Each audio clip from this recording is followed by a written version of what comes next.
that about? All the islands. Oh, no, not all the islands. The dating islands. These are all the red flags. Ding, ding, ding, ding, ding. And then it's like, oh, I don't care. Yeah. That's kind of gross, honestly. Yeah. What are you doing flailing your legs like that under the water? How dare you? You don't need to know where I am. That's fucking weird. And to not think to yourself that that's weird, that you're doing that, is weird.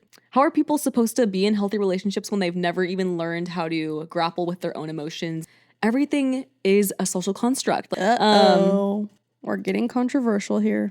That's sexism. Yeah. That's what I never thought about that. Mm-hmm.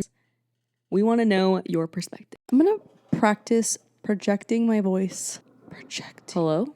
Alrighty. Back in the studio. Just trying to get with you. Yeah, I always say it wrong. What's up, guys? Welcome to episode 7 of What's Your Perspective? I'm Rachel. I'm Nicole. We're going to get into more of the responses we got to the questions we asked on Instagram. So, let's do it. Let's get into it. What's the biggest red flag you've ignored? One of them says my ex with a clown emoji. We all probably have had that experience at some point in our life where it's like, you know what? You're just all the red flags. And I kind of know it, but there's just something that I'm just going to fall into this. And what is that about? Well, I feel like that's okay. I don't know if people watch, I'm sure, like Love Island or what's the other one? Temptation Island? All the islands. Oh, no, not all the islands. No. Oh no! I was waiting, but I was like, oh no, is that sick? Oh, no, okay, sorry, but the other islands, the dating islands. Dating islands. What was I gonna say? Oh yeah. Can you get that off of me, please? Sure. No, it's on me. Get it out of here. Oh. What was I gonna say? Oh yeah. So, ow. So, a lot of people are like, oh, this is my type. Like, I know I shouldn't be going for this type of guy. Like, these are all the red flags. Ding, ding, ding, ding, ding. And then it's like, oh, I don't care. You know, like, I love that bad boy energy or whatever. And it's like, I think that people just, like, that's their type. Or they just, like, initially go for that because it feels, like, exciting. It feels like it's what they're attracted to. And then you realize, you're like, I should have known. These were all the red flags all along. That's the definition of insanity, as they say, right? You're doing the same thing over and over, expecting different results. And I think people probably do have hope for that. Or it's just like intriguing, like you said, like it's interesting. I don't know, yeah, like people get drawn into some chaos. Mm-hmm. But it is interesting how people know, like, they're like, oh, my ex is a red flag. Mm-hmm. And it's like, yeah, you probably knew that to begin with. Like, you probably had those feelings initially and you noticed those things. But I think when you're dating, you overlook a lot of those things. But those things that you notice and you're kind of like, that's okay. It's not bothering me. Or you can kind of like dismiss it. Yeah, dismiss it a little bit. And then that's when they become really bigger later on because and they were always there. You just were infatuated and kind of love blind, I guess. Yeah. I was going to say, I also think that for some people, that's probably like a safe out almost. Like, well, I'm going to go for this because it's pulling me in, it's catching my attention. But, you know, if all goes to hell, like, you're a shitty person anyways. Like, you're just a walking red flag or whatever. And so maybe you think, like, you won't get emotionally invested in someone like that. And it's more just, like, for fun surface level. Like, oh, I like the excitement of this chaotic person. Mm-hmm. I feel like people that act like that have that kind of red flag energy tend to be like, what's the word I'm looking for? Like socially, or I guess like generally, I don't know what the word I'm looking for is, but like attractive. Like, what's the word I'm looking for? Like subjectively or like objectively attractive, or like, what's the word I'm looking for? Conventionally attractive. That's what I'm looking for. Okay. Because, like, obviously, yes, beauty is in the eye of the beholder. And for me, also, like, if your personality sucks, like, you're immediately hideous. I don't get how that doesn't apply for a lot of people, but yeah. But I think that's typically people that are red flags, I feel like, are conventionally, quote quote unquote attractive people. And so that's also like another thing where it's like, oh, everybody wants them, like the attention is on them. And so everyone's like, oh, that's interesting. Yeah. Like They can get away with people more. want what other people want. Yeah. Those like conventionally attractive people can get away with doing those things a little bit more. Yeah. That's kind of gross, honestly. But also it's like that is also filling like a need or void or insecurity for the other person of like, oh, okay, I'll just accept these things because like we look good together. I think you are attractive or whatever the case may be, you know. Anyways, why personality what got us on that topic? Is most important. My ex was a red flag. Forever. We all have had those. Sorry, what did you say? Personality is important and it lasts forever. Personality is important and it lasts forever. And looks will fade. Yeah. We talk about this too sometimes. Like people, I feel like, have a really hard time creating healthy connections nowadays. Probably even before too, but so many people don't know how to navigate and regulate their own emotions that how do you expect to do that with somebody else in a relationship? All right, so some more answers that we had to what's the biggest red flag that you've ignored are when he lived with his ex and he started dating me.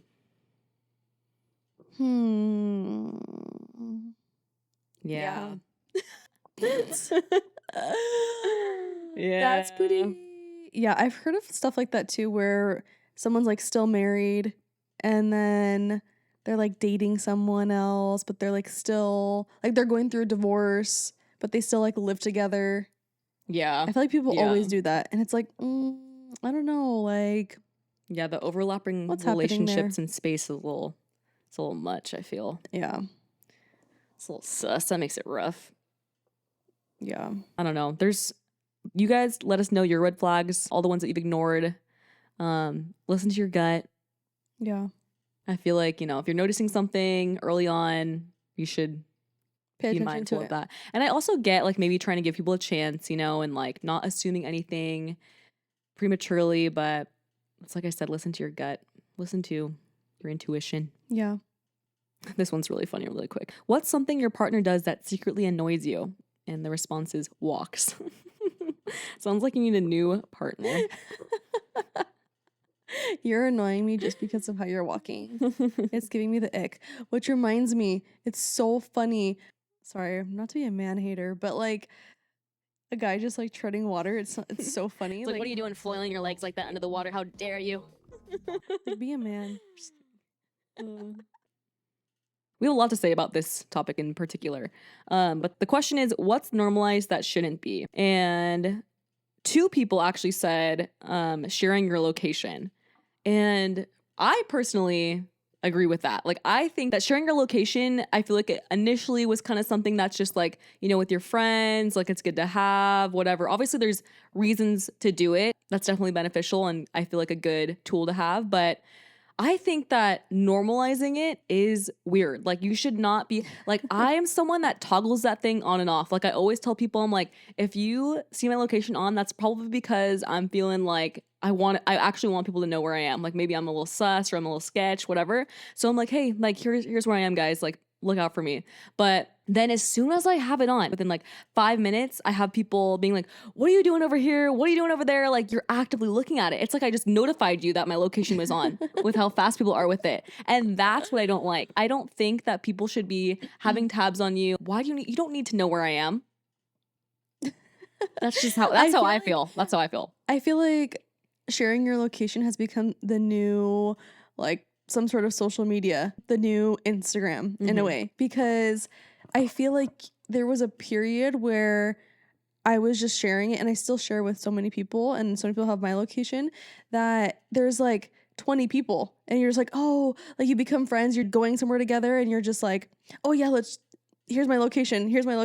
Yeah. Well, I remember we first talked about this, and you thought it was like, oh, it's so fun. I love it. It's so fun. I used to love it so much. Now I don't like look at it or think about it as much, but it was really fun. And because you know why? Sorry to cut you off. She's had some experiences with people being freaks with it. Stalking behavior. Why are you moving over there? I saw you 15 minutes ago. You drove over there. Now you're back at this spot and you're doing that. What are we doing? That's fucking weird. And to not think to yourself that that's weird that you're doing that is weird. And that's why it shouldn't be normalized, because it shouldn't be normal for you to think that you keep tabs on people that you have their location and be like, Yeah. I'm watching you, Yeah. and not feel like that's weird to say, because that is weird. Yeah, I get it. If I really think about it, it might be kind of weird, but like I have all my friends located and I don't look at it. Like I have all of their locations, but I'm not like, oh, let me see, where are they? Like sometimes if I'm gonna meet with someone, okay, let me see how far they are away from wherever we're meeting, and then I might happen to see somebody else, you know? But I mean, I think it's kind of convenient, but I get how it's weird, I guess, but just because I'm so into it, I'm not so into it. Because I've done it for so long, like it has become normalized that I don't really think of it as a weird thing. But you're also not one of those people that is checking it. That's the difference. Yeah. This person who said it, I'm always like, share your location. Share your location. She never wants to share her location with any of us. I'm a little offended, but it's fine. Well, see, like one of my friends, she's like, let me check on my Sims. Like checking her friends' locations, or like, let me see where my Sims are at. Because you're just curious, I guess. And that's... But it's also like, why not? Who cares? I mean, I get that too. I think it's kind of fun. If I'm looking at one person's location for whatever reason, I'm probably noticing everybody else's. Like, it's only weird when it becomes like possessive. Yeah. Or like stalkerish, or you're like, then if you feel a way about it, like if you're feeling uncomfortable, like you can't go somewhere because someone is like wanting to hang out with you 24/7, like if there's jealousy, insecurity, stuff like that, then yeah, I think it's weird. But I think otherwise it could be fun. Yeah, no. If as long as you're not being a weirdo about it and like like abusing it and like using it as like a information piece. Yeah. Or, you know, so again, I work at a bar and this girl comes in and she's with this dude, her coworker, whatever, and she's like, oh, gotta go. My boyfriend's like looking at my location and asking why I'm here. And it's just like stuff like that too, you know, that's very, I feel like in relationships, most of the time that is usually like a point of contention. Yeah, that creates more toxicity too, because it's like, well, I guess you could be lying initially, but then or it's what like about share your location. If you don't have anything to hide, share your location. Or what about if you guys watch Love is Blind, there was a season, oh, I can't remember his name. But the girl is Sarah Ann, and hold on, we need to look it up really quick. Sorry, we have to talk about this really quick because Sarah what Ann, a fucking idiot. And we all hated this guy. What season was it? I don't remember. Sarah Ann. Jeremy, dumbass Jeremy. Can I see a picture? Okay, so it's Jeremy, Laura, and Sarah Ann. Love is Blind, season 6. And so Laura and Jeremy match. They're together, whatever. And then this girl, Sarah Ann. Yes, I remember. They like all are meeting for the first time, seeing each other in person, whatever, after the fact that everybody else matched and he didn't match with her. It was like a love triangle thing, whatever. Didn't pick Sarah Ann, picked Laura. Meets Sarah Ann for the first time. And then is like, his attention is pulled into her, whatever. He starts liking her. And so I guess what happens is like, Laura goes back to the room. Jeremy goes out. And he's like, oh yeah, I was with some of the other podcast people, podmates, the pod people. You left at 10:45, and we're out till 5 something in the fucking morning. He's out with the pod people, and Sarah Ann is there. Laura's like calling him, I guess he's like out really late, and she's like, what are we doing? And she's like, was Sarah Ann there? I know Sarah Ann was there, yada yada. And he's like, yeah, I mean, she was there. I talked to her, whatever. And then Laura is basically calling him out, being like, you dumbass, like you shared your location with me. Don't expect to share your location with me and then not have me check it, because he literally, she looked at his location, and Jeremy, dumbass Jeremy's like, oh, let me share my location because I'm being so transparent here and I'm not doing anything wrong. Like, as an extra layer of reassurance, like, I shared my location with you. Like, just so you knew exactly where I was at. How is that supposed to give any reassurance? Nor do I want to be engaged with someone to where I need that level of reassurance, where I need to follow their location. But he shares it with Laura, and Laura finds out, like, I watched you drive from the bar to Sarah Ann's house. Till 5 a.m. Yes, and they talked for hours or whatever. And so obviously he was there for a long time for her to notice, like, you're literally at her house. And then he tries to play it off like, oh, like, we were just talking, like, this and that, whatever. And Laura's, like, giving it to him, like, good for her. Because she's like, ain't no way you were just talking for 5 fucking hours till 5 a.m, whatever it was. Like, after you left the bar, yada, yada. I'm not gonna lie to you about it. You weren't at the parking lot of Lost and Found. Don't share your fucking location if That's you don't want me bullshit. to check it at 5 a.m. That's bullshit. Great. I parked, there's Lost and Found, then there's an alley that cuts back there. You weren't even in South End. You were north of Uptown, which is where Sarah Ann lives. That's wild. That's like gaslighting right there. For It's like, real. oh, let me share my location so you feel like you can trust me. You know exactly what I'm doing.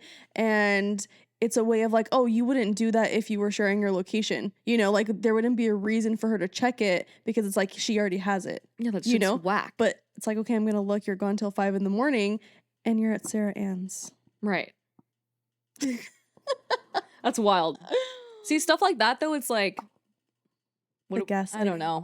Location thing. What do you guys? What's your guys' perspective on that? I want to know your perspectives on all of these.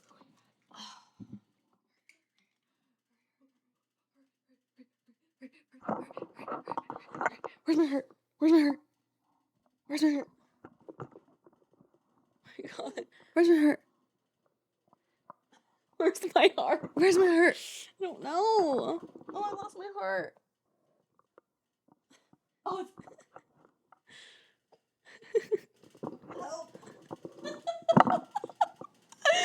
God, my heart.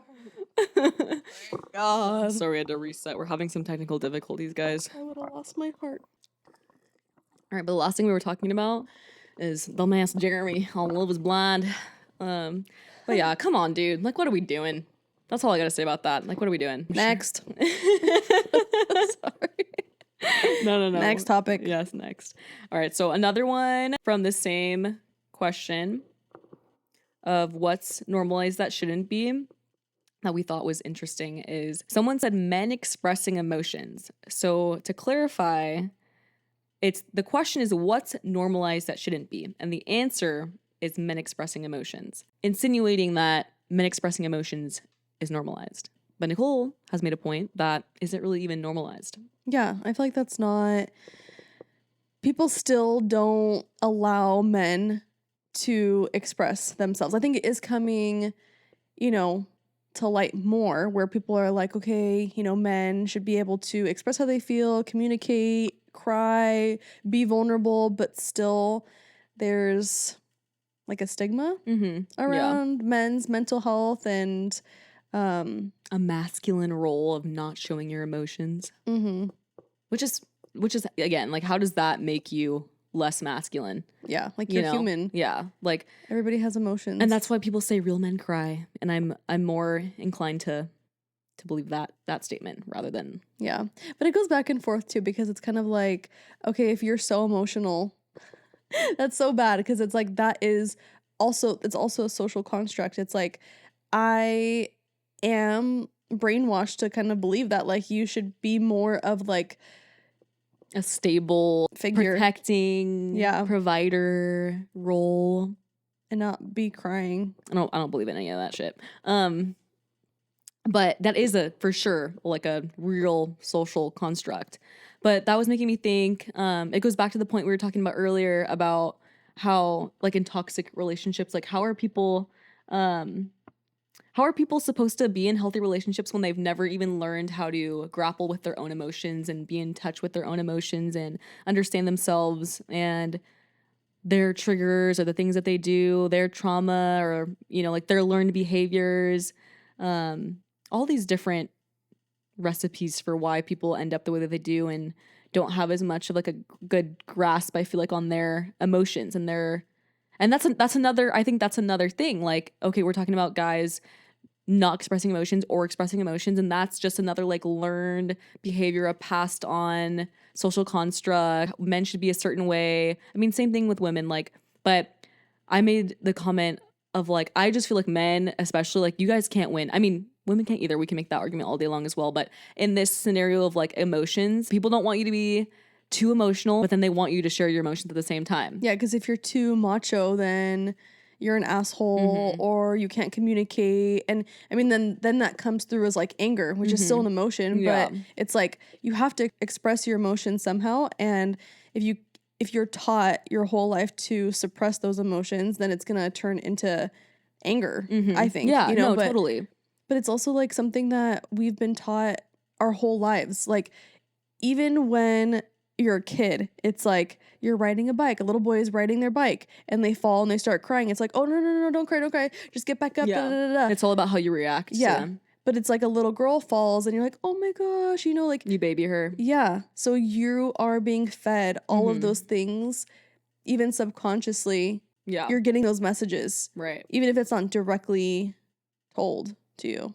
I mean, yeah, all of that is so bizarre. We've talked about that in a past episode about social constructs and stuff like that. We kind of circle back to a lot because everything is a social construct. Like almost anything you can think of is still just something that is like an old tradition or an old way of thinking that's just been inherited throughout time and like molded. Rules that we follow. Like people have been molded to these certain expectations of how a man should be and how a woman should be and how they're supposed to come together and play a certain part and all this bullshit. Like who fucking said it has to be this way, it has to be that way, and a personality has to align with a specific gender? Yeah. And then we all just believe it. Yeah. I mean, now I think we have become more progressive as a society in our culture, in this culture, you know, American culture, I guess. I don't know. I'm just speaking because I know it's like different in different countries and things like that, where maybe people are less progressive or more progressive. But here, yeah, it's just People always have something to say about how you act and how you express yourself and how you behave. It's like people really want to put everyone in a box. And I just think as people, we're not meant to be that way. Like I understand to a degree, like a biological aspect of like men and women are different. And in thinking that way, like, for example, that's why I believe that we should have separate sports, you know, for men and women, whatever, like keep it separated in that realm. But other than that, like nothing really. Uh-oh. I mean, that's my opinion. That's my perspective. We're getting controversial here. But as far as like behavior and emotions go, like that I feel like is all a free for all, up in the air. You should be able to express yourself however you want. Like even for me, for example, it's like I would consider myself like I'm an anti-labeler. I don't believe in labels. I mean, you can use them as a tool, whatever, but I just think that why are we gonna say I'm something and you are defined by that? That's your whole identity. Just like yeah. putting yourself in a box and then that is what you are. Yeah. Like I'm just me. But to describe what society would call it is that I'm like a quintessential tomboy.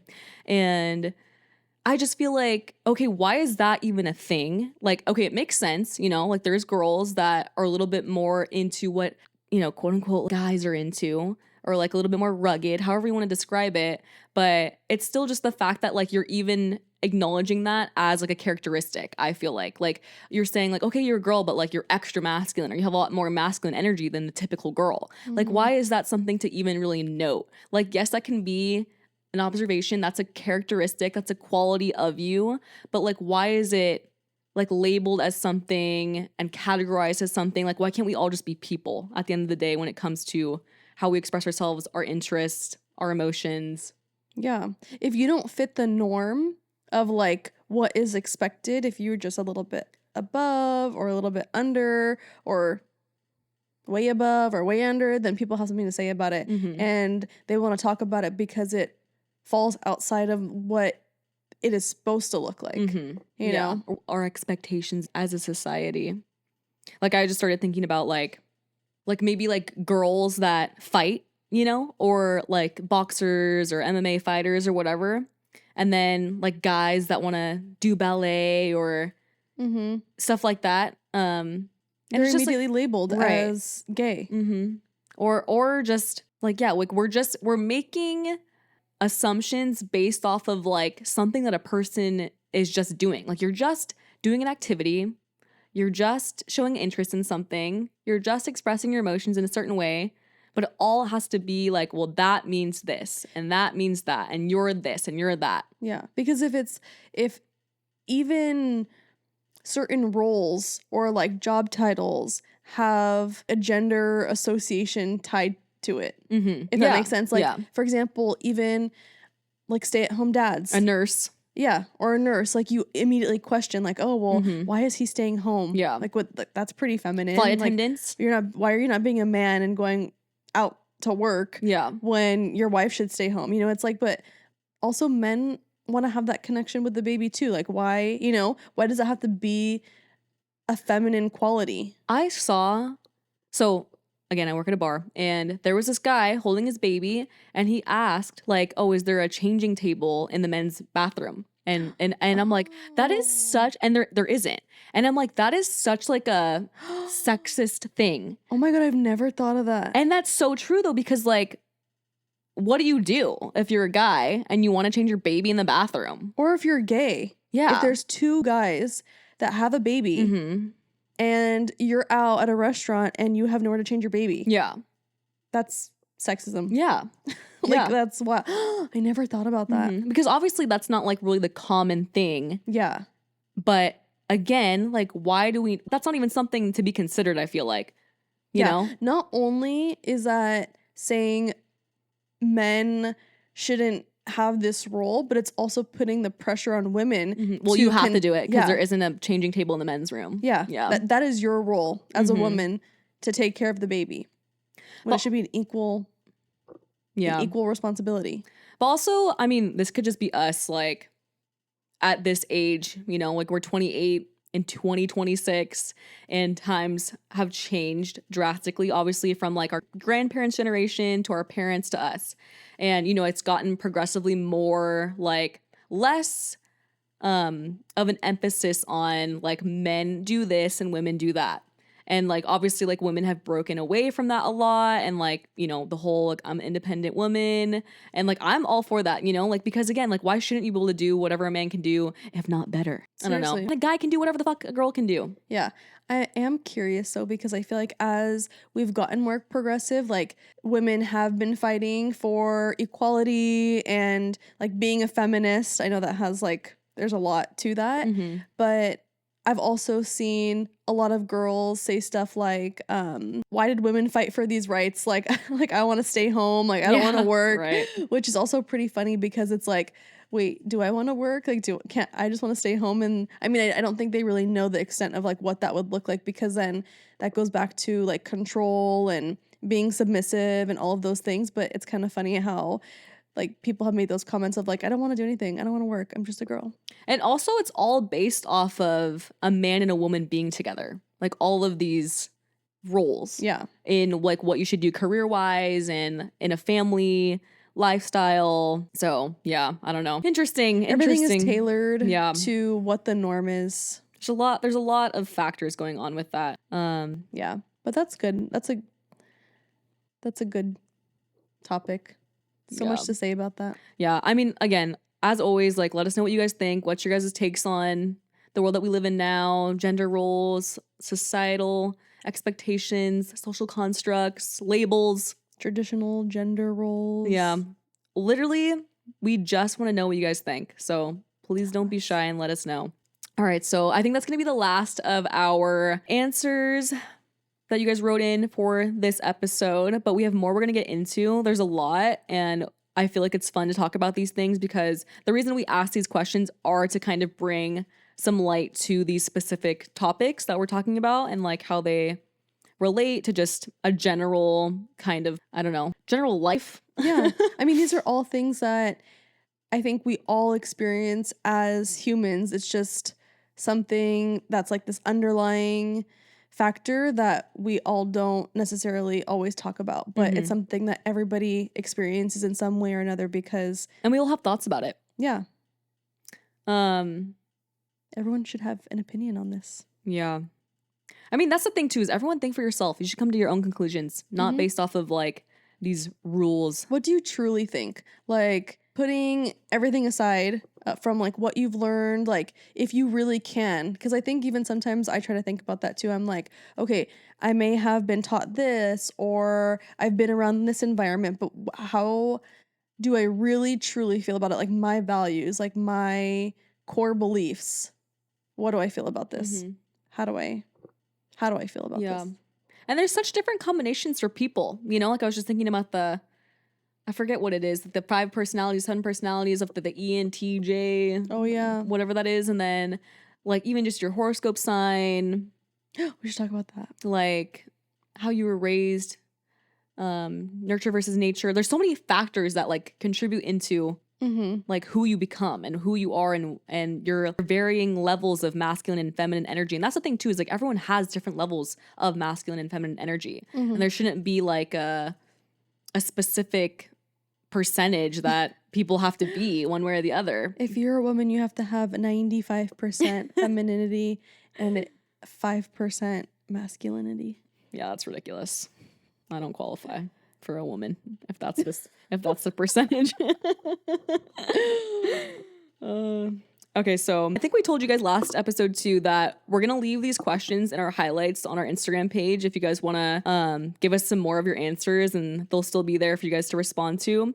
But in our next episode, we're gonna cover one of the prompts is, do you believe once a cheater, always a cheater? And we're going to save that one because we have a lot to say and there's a lot of responses to that and there's differing opinions and we're going to get into that one a little bit more. That's a good one. Mm-hmm.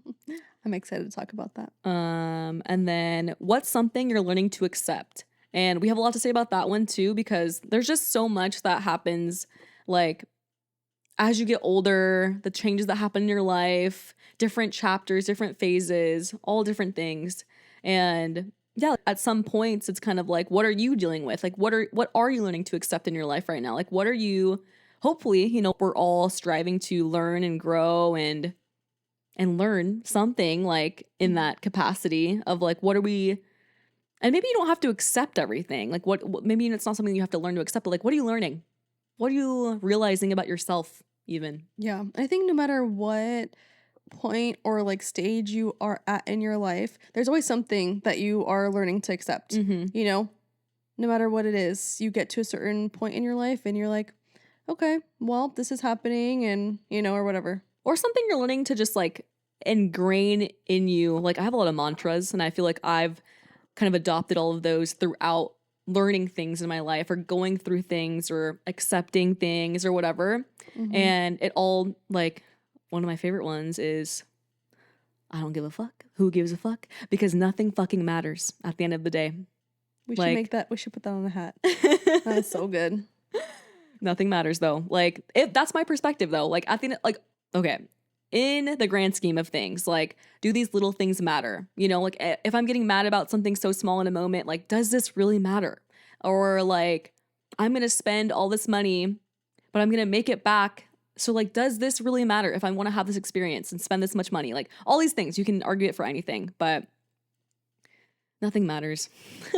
Yeah, it really is so true. It's like when we have so much anxiety and we're so stressed, it's like we're really zoomed in, like all the way into our lives and into like what is going on and all the bad things. But it's like if you truly just like zoom all the way out, and then it's like those videos where you're just a little tiny nothing in the whole universe. Horton Hears a Who. It's like we're all gonna die anyway. Right. I mean, not to be morbid, but it's true. Yeah. But yeah, like what she was just talking about right now too is I feel like the point that I got to was just like really dealing with a lot of anxiety and depression and stuff like that. We're gonna get into that topic too, like mental health and like my personal experiences, her experiences as a therapist and the psychology of things and all this type of stuff. But oh no, I lost my train of thought.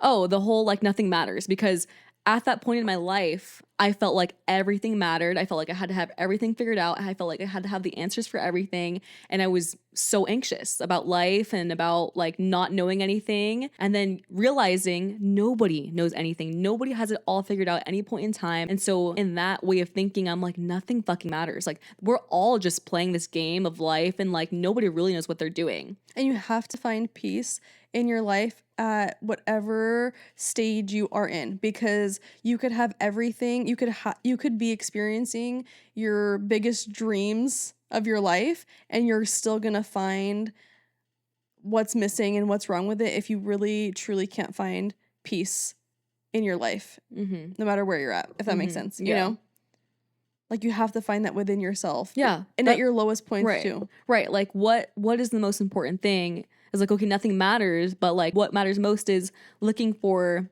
what makes you happy in life. Like don't compare yourself, don't judge yourself based off of like the world, society, all these things that we're talking about right now, and just do what makes you happy.